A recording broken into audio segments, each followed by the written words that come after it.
নমস্কার, নিউজ ভ্যানগার্ডের পর্দায় আপনাদের প্রত্যেককে স্বাগত জানাচ্ছি। এই মুহূর্তে আপনাদের সাথে আমি রয়েছি অঙ্কিতা। চোখ রাখছি এই মুহূর্তের গুরুত্বপূর্ণ সংবাদের দিকে। তবে প্রথমেই নজর রাখতেই হয় আবহাওয়ার দিকে, কারণ দুপুরে ভ্যাপসা গরম, তপ্ত রোদে নাচেহাল রাজ্যবাসী। তবে বিকেল বা রাতের দিকেই বৃষ্টি হচ্ছে। এই আবহাওয়ার দোলাচলেই কিন্তু এবার ভরা শ্রাবণ কাটছে। তবে আমরা একেবারে শ্রাবণের মাঝামাঝি বা শেষের দিকে রয়েছি, আর শ্রাবণের শেষের দিকেও কিন্তু একই ছবি ধরা পড়ছে। বিস্তারিত সে বিষয়ে আরো জানবো। টেলিফোন লাইনে যুক্ত হয়ে গেছে বার্তার সম্পাদক দেবব্রত চক্রবর্তী। দেবব্রত দা, রাত পোহালেই আমরা উদযাপন করব স্বাধীনতা দিবস, আর তার আগেই রাজ্যে দুর্যোগের একটা পরিস্থিতি, কিন্তু তার মধ্যে গরমও কোনো অংশে কম নয়। এই যে আবহাওয়ার মুড সুইং, সেটা কি আদৌ আগামী কালও বজায় থাকবে? কেমন কাটবে স্বাধীনতা দিবস? আইএমডি আগরতলা কেন্দ্র যে পূর্বাভাস দিয়েছে তাতে কিন্তু তুমি যে কথাটা বললে যে গরমে হাঁসফাঁস অবস্থা, তা কিন্তু বাস্তব। কারণ তোমার গরমের যে মাত্রা তা কিন্তু বেড়েছে। আমি যাচ্ছি সেদিকে একটু করে, তবে প্রথমেই তোমাকে বলে রাখি যে এর মধ্যে একটু স্বস্তির খবর হলো। এটা স্বস্তি, বর্ষা শেষের পথে, তথাপি একটু স্বস্তি। ত্রিপুরায় শুক্রবার বিচ্ছিন্নভাবে কিন্তু বৃষ্টি হয়েছে। আবহাওয়া দপ্তরের 14 আগস্ট মধ্যাহ্নকালীন রিপোর্ট অনুযায়ী রাজ্যের বিভিন্ন কেন্দ্র থেকে, আইএমডির কেন্দ্র থেকে যে রিপোর্ট পাওয়া গেছে, সার্বিক মোট তোমার 48.5 মিলিমিটার বৃষ্টিপাত রেকর্ড হয়েছে। উত্তর ত্রিপুরায় বৃষ্টির পরিমাণ তুলনামূলকভাবে বেশি ছিল। তোমার এই ক্ষেত্রে তোমার বিশেষ করে তারপরে সর্বাধিক 17.4 মিলিমিটার বৃষ্টি হয়েছে। কদমতলা এআরজি এবং কদমতলা ওআরজি কেন্দ্রে 7 মিলিমিটার করে বৃষ্টি রেকর্ড হয়েছে। নতুন বাজারে হয়েছে তোমার 2.6 মিলিমিটার বৃষ্টি।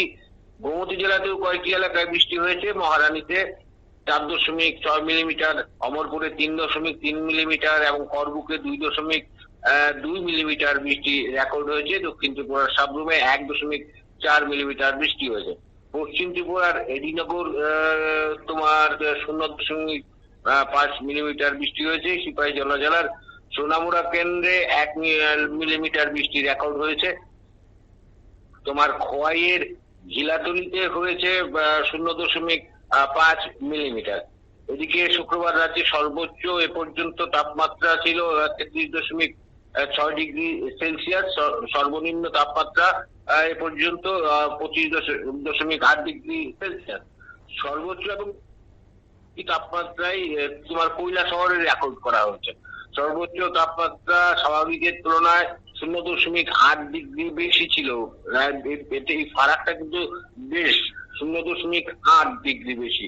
সর্বনিম্ন তাপমাত্রা স্বাভাবিকের তুলনায় 0.5 ডিগ্রি বেশি। সুতরাং সহজেই বোঝা যাচ্ছে যে এই গরম, এই যে হাঁসফাঁস অবস্থাটা তা কেন, এবং আর্দ্রতাজনিত কারণও কিন্তু এক্ষেত্রে গরমের অস্বস্তির কারণ হয়েছে। গত দিনের তুলনায় সর্বোচ্চ তাপমাত্রা 1.6 ডিগ্রি কমেছে বলে যে কথা বলা হয়েছে, তাতে কিন্তু আংশিক একটা স্বস্তির খবর। হয়তো যত বেলা গড়াবে, বিকেল হবে, সন্ধ্যা রাত্রি, তখন কিন্তু প্রতিদিনের মতোই এটা তাপমাত্রাটা কমলে সাধারণ মানুষ একটু অস্বস্তিতে থাকতে পারবেন। তবে যে বিষয়টি হলো তা হলো এ পর্যন্ত শুক্রবার মধ্যাহ্নকালীন আবহাওয়ার পূর্বাভাসে যে বার্তা দেওয়া হয়েছে আইএমডি আগরতলার তরফে, তা হলো বিভিন্ন কেন্দ্রে মোট তোমার 48.5 মিলিমিটার বৃষ্টিপাত রেকর্ড হয়েছে। তবে আরো বৃষ্টিপাতের সম্ভাবনা রয়েছে। তুমি যে কথাটা বলছিলে যে শ্রাবণের শেষেও কিন্তু রাজ্যে বর্ষা সক্রিয়, এবং আরেকটা কথা কিন্তু তুমি বলছিলে যে 15ই আগস্ট স্বাধীনতার 80তম দিবস পালনের ক্ষেত্রে দিন বৃষ্টিপাত হবে কিনা। তবে আবহাওয়া দপ্তর তোমার বৃহস্পতিবার সান্ধ্যকালীন যে পূর্বাভাস জানিয়েছিল, পূর্বাভাসে বলা হয়েছিল তোমার 15 আগস্টেও কিন্তু রাজ্যে বৃষ্টিপাতের, তবে হালকা বৃষ্টিপাতের সম্ভাবনা রয়েছে। এক্ষেত্রে কোনো সতর্কতা জারি করা হয়নি। একদমই, ধন্যবাদ। অর্থাৎ এ বিষয়ে তেমন কোনো সতর্কবার্তা নেই, কিন্তু হ্যাঁ, বজ্রবিদ্যুতের জন্য কিন্তু আগামী দুদিন রাজ্যের জন্য একটা হলুদ সতর্কবার্তা থাকছে। তবে সেটা আজ বিকেলের বুলেটিনেই আরো কিছুটা স্পষ্ট হবে। তবে আগামীকাল যে স্বাধীনতা দিবস উদযাপন করা হবে গোটা দেশব্যাপী এবং রাজ্যেও, সেক্ষেত্রে রাজ্যের আবহাওয়া সকালের দিকে কিন্তু অতিরিক্ত গরম এবং রোদের মধ্যেই কাটতে চলেছে। নিয়ে নিচ্ছি ছোট্ট একটি বিজ্ঞাপন বিরতি, সঙ্গে থাকুন।